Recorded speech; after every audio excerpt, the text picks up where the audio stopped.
ሰው ልቡ ባለበት መዝገቡ አለና የኔም ልብ አንተ ጋር ወዶ ቀርቷልና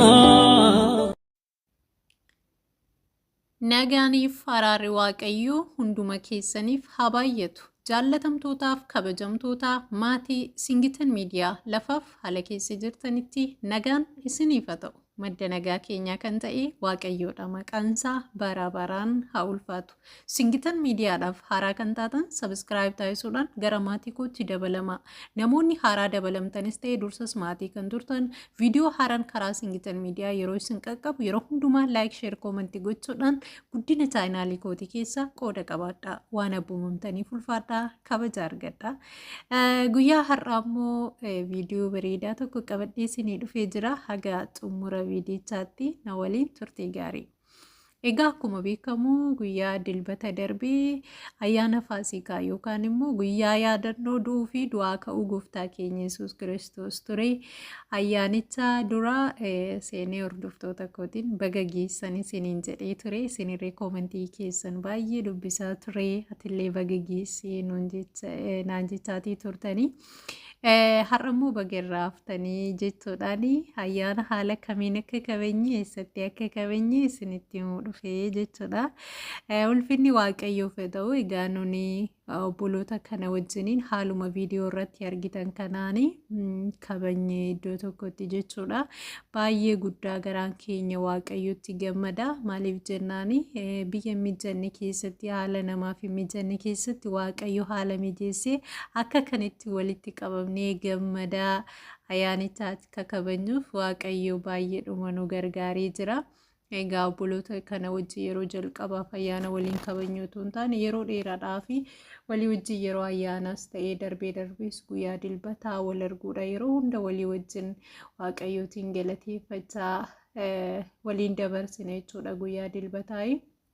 Addatti immoo waaqayyo dheengadha yeroo bareedaa nuu kennee ture maqaan waaqayyoo keenya ulfinaan haa jajamu.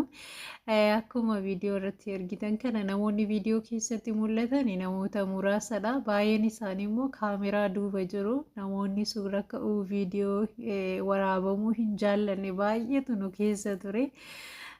Isin immoo warri kaameraa duubaa immoo tola kaa'amanii isaan viidiyoo irraa kana caallu jechuudha.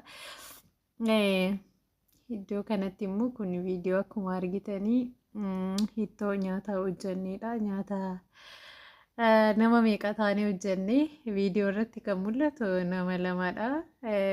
Garuu nama afur taanee hojjanne. Biliseedha. Ana Daraartuudha. Mucayyoo Daraartuu jedhamtu tokko.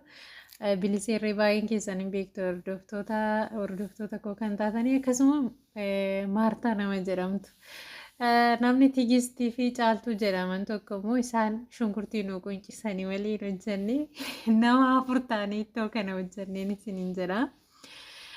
So wal gargaaree hojjannee hundaafuu ittoon sun baay'ee mi'aawa ture nyaatichi guyyaa sana ture. So bifa kanaan walitti qabamnee waaqayyoon keenya galateeffannee nyaata keenya nyaannee gammannee galgala gara mana keenyaa gallee jechuudha.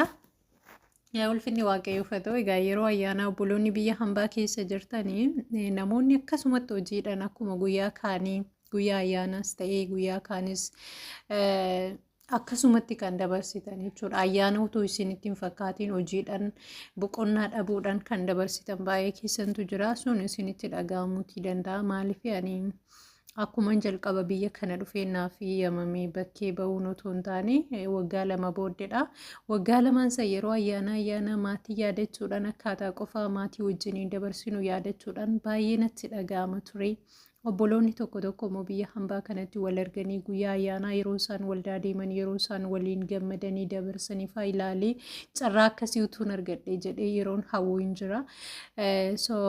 Nyaata utii garuu wanti hundumtuu yeroo isaatti malee hin ta'u waan ta'eef yeroo isaatti immoo waaqayyo akka kanatti yeroo ayyaanas ta'e yeroo ayyaanaan alas bakkee bayiree tokko wajjin wal argee gammadee gara hojii kootti akkan deebi'uuf waaqayyo haala mijeessee jechuudha. Kanaaf namoonni akka sanatti kan kooyoomiidha jettanii obsaan waaqayyoon akka eegdanii isinitti himuu barbaada.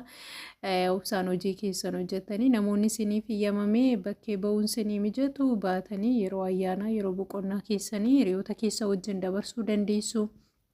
Namoonni immoo isiniif hin iyyamamne immoo obsitanii hojjettanii kaayyoo manaa baataniif sana erga galmaan gaatanii booddee gara maatii keessaniitti gara biyya keessaniitti deebitanii yeroo gammachuu maatii keessan qabaachuu waliin qabaachuu hawwitan sana yeroo qabaatan yookiin immoo yerootti dabarsitanii dha jechuudha. Kanaaf kun obboloota biyya hambaa garaagaraa keessa ta'anii yeroo ayyaana boqonnaan kan isiniif kenname akka isinitti hin dhagaamneef jechuu barbaadeni. Waaqayyo waan hundumaa yeroo isaatti sirreessa waan ta'eef waaqayyo goftaanis na eebbisu bifamaan jedha. Viidiyoo biraa qabadhee hagan dhufutti waaqayyo isin wajjiniin ta'u. Viidiyoo kana namoonni jaallatan laayik sheer koomentii godhaa isiniin jedha. Eebbifama. ሰው ልቡ ባለበት መዝገቡ አለና የኔም ልብ አንተ ጋር ወዶ ቀርቷልና